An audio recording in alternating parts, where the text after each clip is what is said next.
Welcome to the world of the TransGo High Performance Shift Kit. In this video presentation, we'll show you step by step how to beef up your turbo-hydromatic 4L80E transmission fast and easy with a TransGo Performance Shift Kit. You'll love it. This transmission is about to come alive. Video shows a typical installation with the trans still in the vehicle. It will help you install this kit with confidence. While you are watching this video, stop the tape often and read the instructions. This booklet has the specific instruction. Follow the booklet to the letter through the entire installation. During the installation, finish and review each step before moving on. When installing springs, follow the instruction sheet for customizing options, size, location, and color. When drilling holes, follow the instructions for their location, size, and customizing options. Follow the shift kit customizing options when they apply to this installation. Notice the If Trans is Apart page 9. If the trans is apart, these changes will improve durability. These are the typical tools needed to do the installation. First, let's road test the vehicle to see if the transmission is in good working condition. We just want to be sure it has 4 forward gears and reverse. Place the shift lever in the D or third position, not the OD position. Push the gas pedal to about 1/4 throttle. Feel the 1-2 and the 2-3 upshifts. Then at 45 to 50 miles an hour, move the lever to the overdrive position to feel 4th. This will tell us if the valve body is working normally. Then try some upshifts at 3/4 throttle to see if the clutches are in normal condition. They're holding okay. Let's get started. Release the hood latch.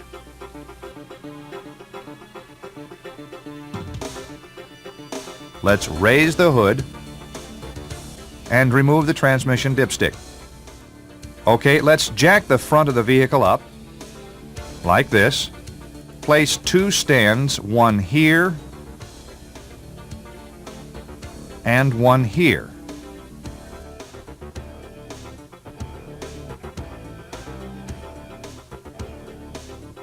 Now we can jack up the rear. When you're done, it should look like this. Please use sturdy jack stands. Before we go under the car, let's gather the required tools. We will need 8, 10, and 13 millimeter sockets, a speed handle, long screwdriver, small screwdrivers, drain pan, snap ring pliers, needle nose pliers, and some wiping rags. Let's make sure you have the transmission that this kit fits. Notice the pan is large, rectangular, rounded here in the back corners, and it has 17 pan bolts. Here on the driver's side, toward the rear, we have this large electrical connector and many wires going to it. Here's the line pressure tap and the shift linkage. This is the right transmission. Let's get going. Place a drain pan under the transmission, favoring toward the front. With a 10 millimeter socket and a speed wrench, remove all the oil pan bolts except for the one toward the rear, here. Then loosen the last bolt slowly and let the oil run over the front edge of the pan. Lower the pan. Look here in the pan. It has some debris, which is normal. This magnet is to collect any steel filings. This one is pretty clean. No problem here. The original factory pan gasket is a controlled compression type. If it looks like this and it is not damaged, reuse it. Let's lay the pan and gasket aside for now. Now let's get ready to remove the filter. Have the drain pan in position to catch the fluid that will run out of the filter and valve body. If the transmission oil is still hot, protect your hands with a rag. While pulling down slightly, twist left and right until the filter frees up enough to be removed.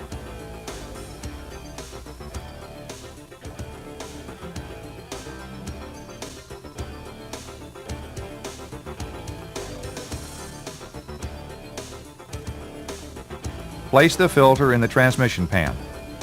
Make sure the filter seal here is in good shape. Ours looks okay, so we'll reuse it. Make a simple drawing of the wiring and connectors so you will know how to reconnect them. With a speed handle, let's remove these 4 10mm bolts. First, remove these 2 bolts.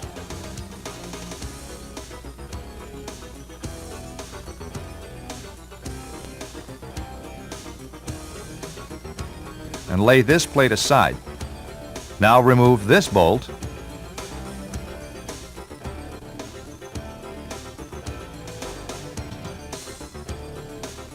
And finally this one. These are the electrical terminal connectors that we will be removing.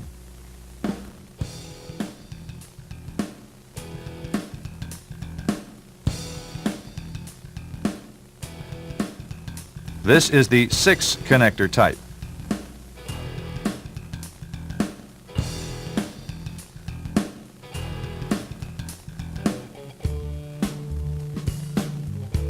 This is the 5 connector type.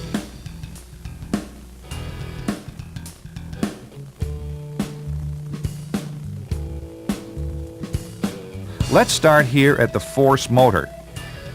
Remove its connector here. Now the pulse width modulator solenoid connector. And if yours has a connector here, then remove it now. Most have been updated and will not have a temp sensor connector at this location. Remove this connector here at the manifold plate.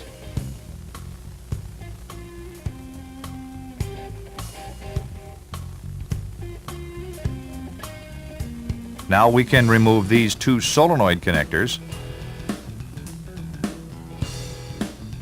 A connector here and B connector here.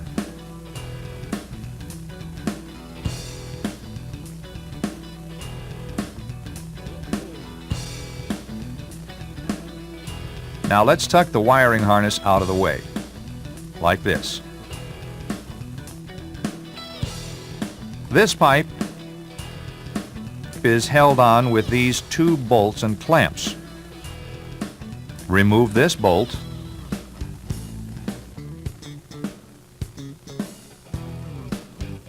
And finally this bolt. Now carefully pry the pipe from the case.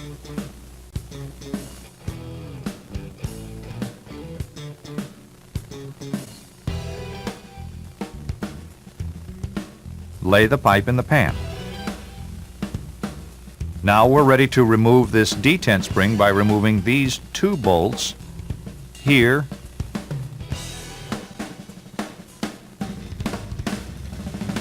and here. Lay these parts in the pan. To remove the pressure switch, remove these 6 8mm bolts.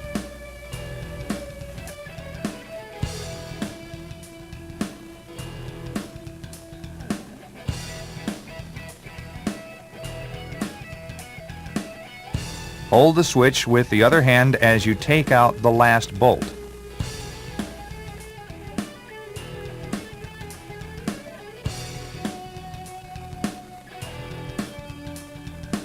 Be sure these 5 O-rings are still in place.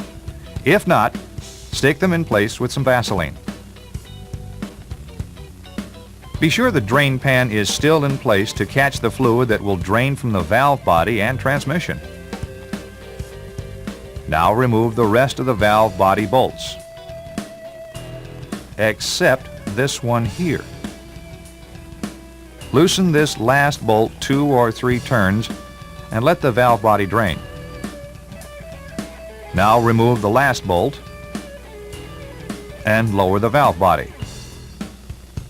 The separator plate will come down at this same time. There are 8 check balls and a screen above the plate. The screen should stay in place here in the case. If it doesn't, install it here in this passage. It's to keep the force motor and pulse width modulator solenoids clean from debris. Don't lose any of the check balls. Don't worry, we will show you where they go. Also, the instruction booklet on page 6 shows their location.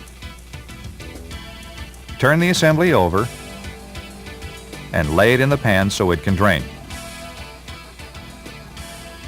Now remove the intermediate servo assembly from the case bore.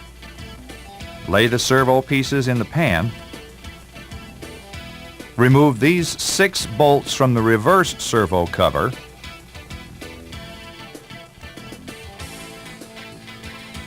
And remove the cover.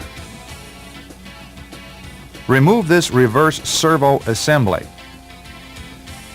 Notice this is the inner piston and spring for the 1-2 accumulator assembly. Lay these parts in the pan. Find a pair of long nose snap ring pliers like these to remove this snap ring. It holds the pressure regulator and boost system in place. Be careful here. The parts above the snap ring are under some spring tension. Carefully push up and release a few times so the bushing will come down without sticking. Remove the snap ring.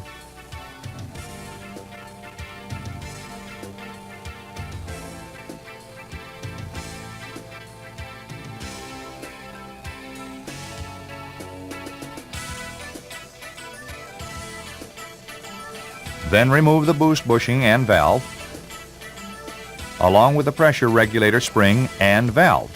Use a pair of needle nose pliers to remove the pressure regulator valve if it sticks in the bore. Put these pump parts in the pan. Now let's take the pan with the valve body and parts to the bench. Remove all the parts from the pan and organize them on the bench, so you can find them as you need them. Clean your pan. We need to remove these 6 bolts from the accumulator housing to separate the accumulator from the valve body. Remove these 5 bolts first.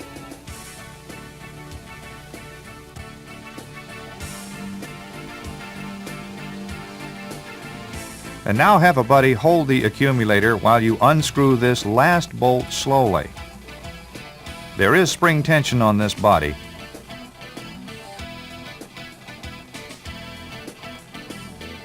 Set the accumulator housing and separator plate aside for now. Use a center punch and make a dink about 1/4 inch below the gasket surface into this passage between the X's.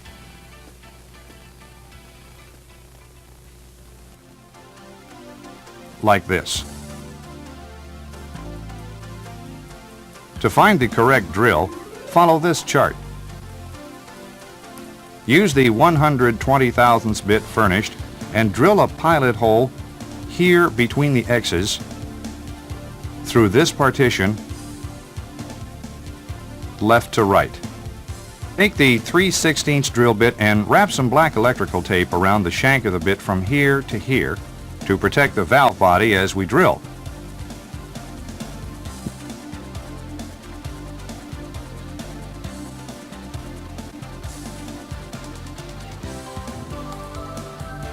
Now, enlarge the hole at this angle. It will look like this when you're finished. Good job. Before going, use one of the paper clips furnished and make a tool to help remove the accumulator valve. Find the nail furnished in the kit and use it to push this roll pin out, like this. Now, remove the plug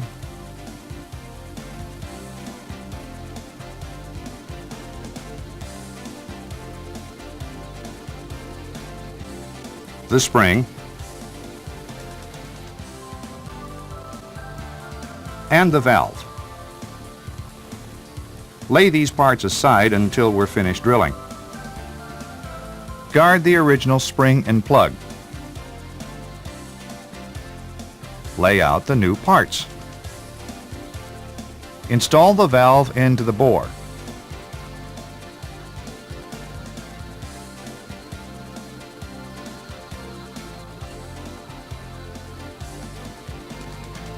Use the nail to push the valve to the bottom of the bore, like this. Install the small inner spring.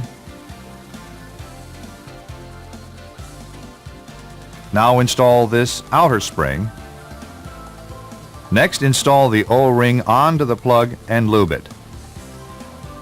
Finally, install the plug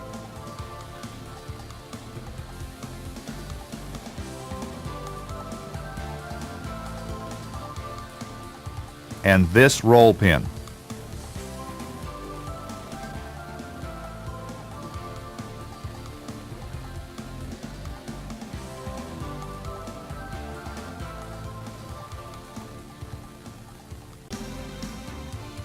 Remove the roll pin using the nail like this. Remove the manual valve and use a long pencil to push the plug and screen out of the end of the bore until you can grab them.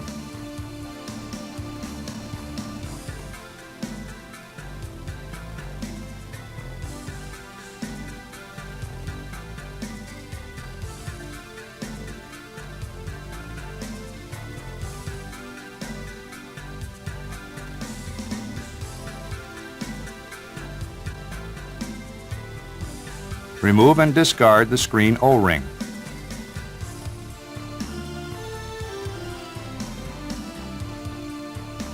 Now clean and flush out the bore.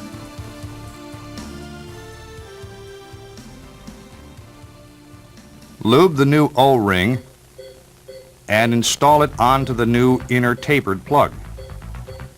Insert the plug into the bore and push it to the bottom with your finger like this. This screen needs to be in good shape. The screen is available at dealers and transmission shops around the country. Now, insert the spring into the screen and push them into the bore. Install the new end plug with the hole in it. Install the roll pin through the new plug like this. It'll look like this when you're done. Picture. Pay attention to the springs and where they go. If your accumulator has this valve and spring, install the spring first and then the valve. Lube this piston ring and install the piston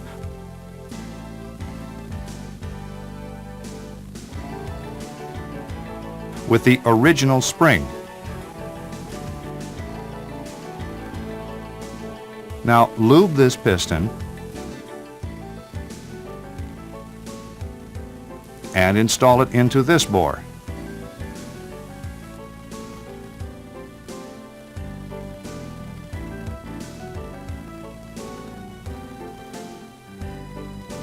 Install the white spring.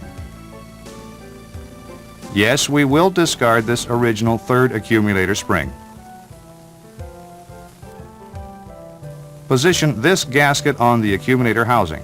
Now we are ready to bolt this housing back onto the valve body. Latest, we need to install the valve body gaskets, the separator plate, and accumulator body. Position this VB gasket onto the valve body.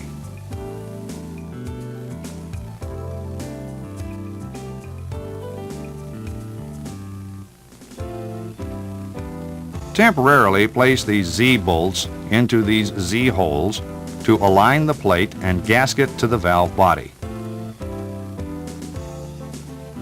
Now oil this side of the separator plate. Remove these bolts. Now install the TC gasket.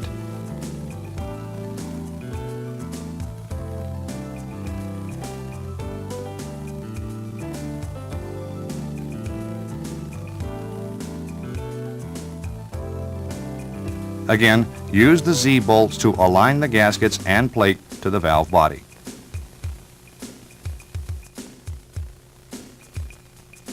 Lay the accumulator gasket on the valve body here. Install the white spring here and this accumulator original spring here. If your trans has this valve, then hold it into the accumulator board as you lay the accumulator housing onto the valve body. Notice this bolt is a long one. Install the bolts in a few turns.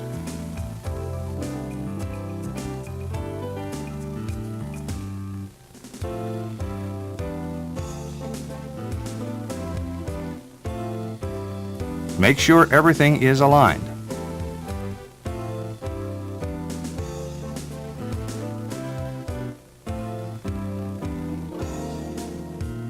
Then tighten the housing bolts evenly. Use some Vaseline to hold the balls in place on the plate. 1,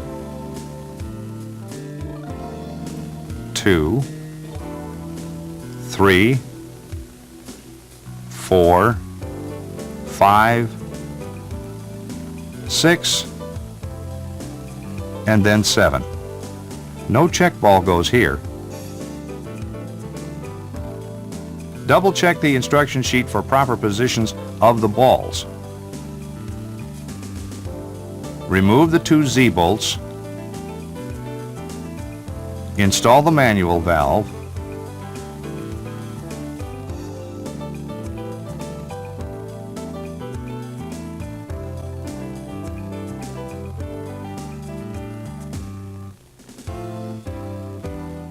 Lay the valve body in the clean pan with the relief valve and pan bolts. Let's go to page 7 and look at the 2 different types of pressure regulator systems.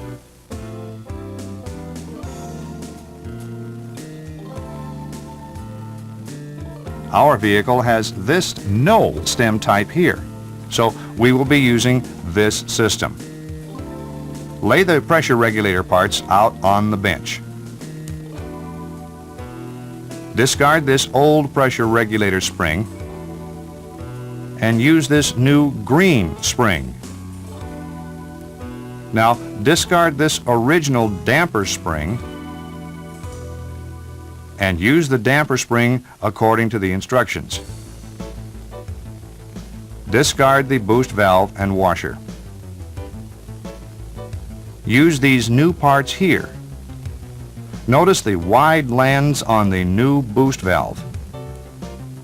The kit furnishes a new snap ring in case the old one gets damaged or lost.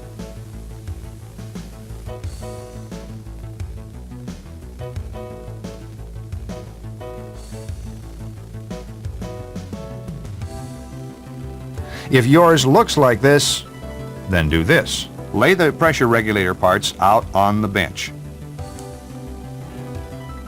Discard this old pressure regulator spring and use this new green spring.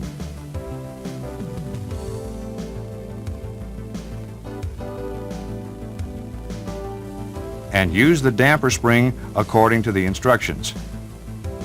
Discard the boost valve and washer. Use these new parts here.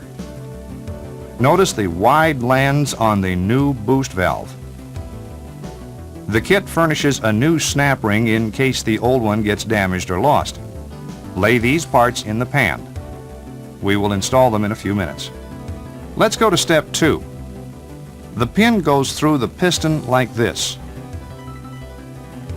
Install the original spring onto this end of the pin against the piston. Now install the hollow sleeve onto the outboard end of the 1-2 servo pin. Lube the O-ring and lay this assembly in the pan. Go to step 3 of the instructions. Lay out the rear servo parts and replace this original spring with the new one from the kit. Lube these accumulator sealing rings and piston assembly. Insert this inner 1-2 accumulator piston into the larger outer piston. Install the new orange 1-2 accumulator spring. Lay this steel gasket on the cover and lay this assembly in the cover. Now they're ready for installation when we go back under the vehicle. Lay these parts in the pan. Take all these parts in the pan back to the vehicle. Clean all the gasket surfaces.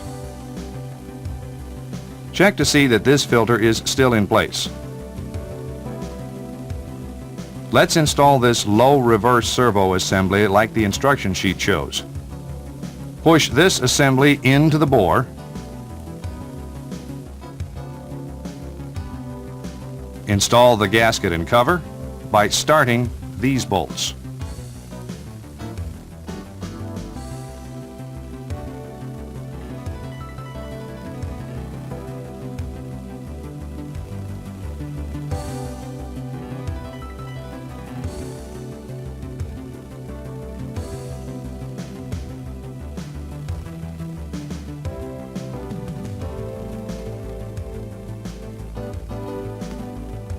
Let's tighten them evenly.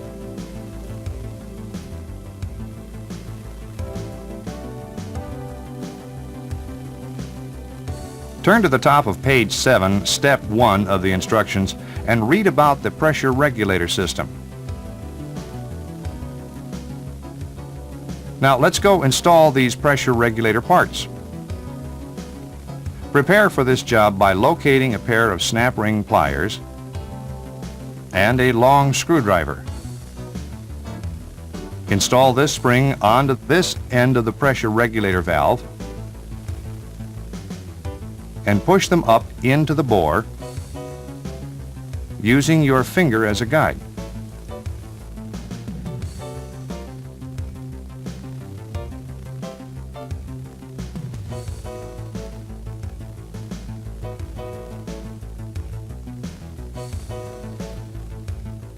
Now, make sure the new boost valve is in the sleeve with the new washer and bumper spring.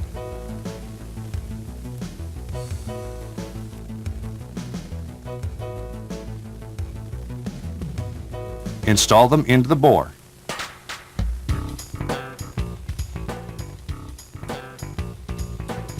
Push up with the long screwdriver and install the snap ring. If you just don't have enough hands, get a buddy to help you. Step 2 shows the proper assembly of the intermediate servo. The pin goes through the piston, then install the spring.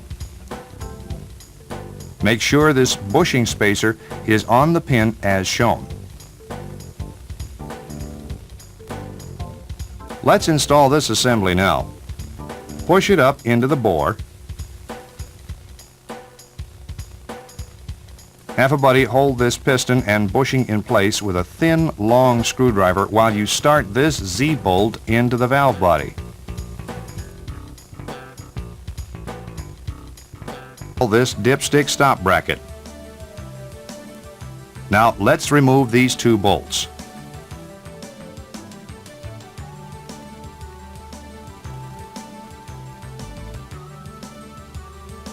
And install the relief valve.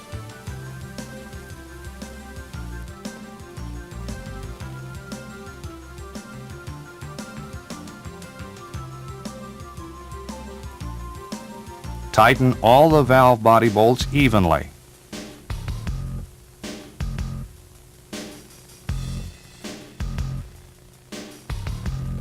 Refer to our simple drawing and reconnect the solenoid and switch wires.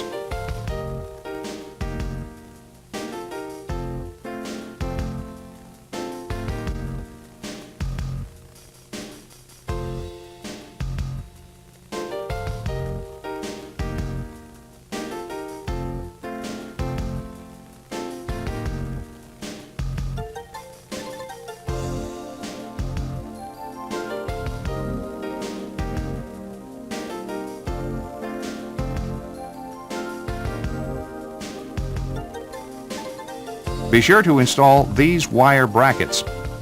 If necessary, remove any bolts that will let you install the brackets back into place, like your drawing shows.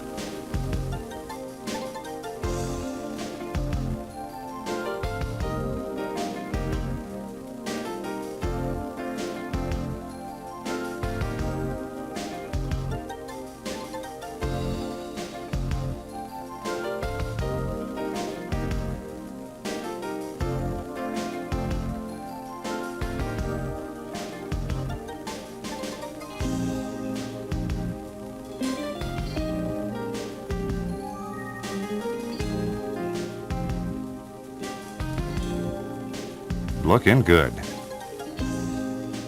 Now double check each bolt for tightness.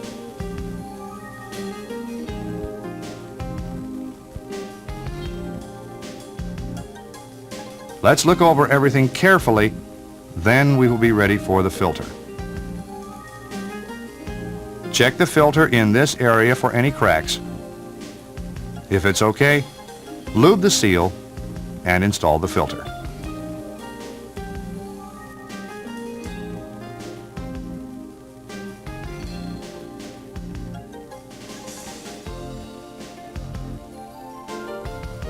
Lay the gasket on the pan and push 2 bolts up through the pan and gasket.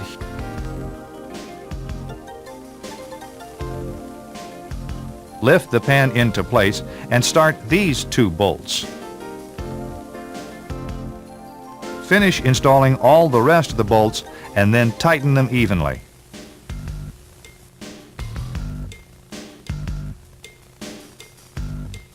Looks good.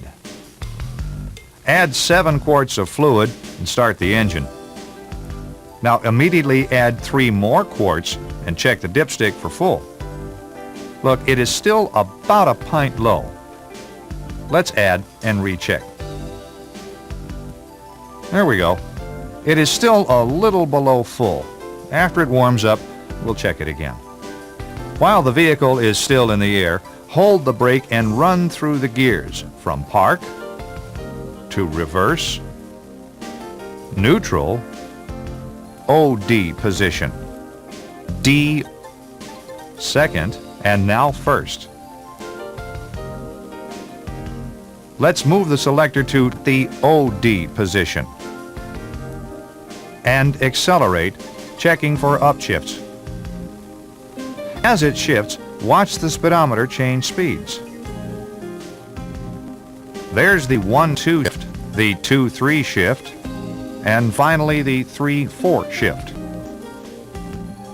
Okay, we can lower the vehicle. After the road test, you can check the fluid level again. Let's road test the vehicle and check its performance. Start with the throttle shift, feel 2, the 2-3, and the 3-4 shift. This will tell us if the valve body is working normally. Do we have good, quick, crisp shifts with no delays? Now try some upshifts at 3/4 throttle to see how the shifts get firmer with throttle.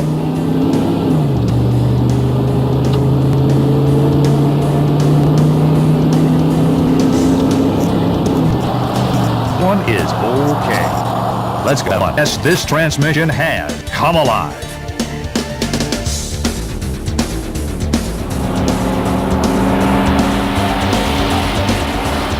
This kit gives you the shift feel you want when you want it. Yes, with the gear command feature, you're in control, and it still delivers full automatic shifts in the drive position.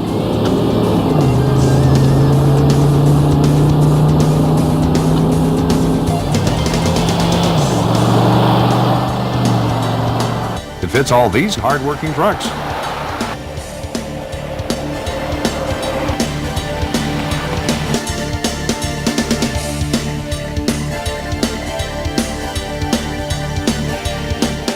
It gives each owner performance satisfaction with a vehicle that has longevity.